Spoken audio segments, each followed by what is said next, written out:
Nous allons maintenant présenter les propriétés de l'addition des matrices. Soit ABC des matrices de même dimension, n lignes et p colonnes, A plus B est égal à B plus A. C'est la commutativité, telle qu'on la connaît par exemple dans l'addition dans R. A petit a plus petit b égale petit b plus petit a si A et B sont des réels. De la même manière, l'associativité, la matrice A plus B plus C est égale à A plus B plus C. C'est-à-dire qu'ici, si on additionne A à la somme de B et C, on trouve la même chose que si on additionnait C à la somme de A et de B. C'est ce qu'on appelle l'associativité, qui est donc la même chose que celle que l'on a dans R. Ici, A plus la matrice nulle de même dimension que A égale A. Parce que la matrice nulle de même dimension que A a ses coefficients qui sont tous nuls. Donc si vous additionnez cette matrice nulle à A, vous obtenez A.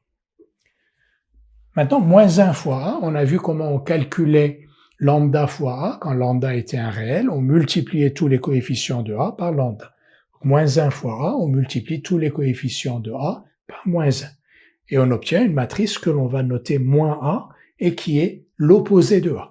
Moins A est l'opposé de A, parce que si on fait A plus moins A, on va obtenir la matrice nulle. En effet, les coefficients de moins A sont les opposés des coefficients de A, et quand on va faire l'addition, la matrice que l'on va obtenir ne peut avoir que des zéros, ça va être donc la matrice nulle de même dimension que A, c'est-à-dire n lignes, p colonnes.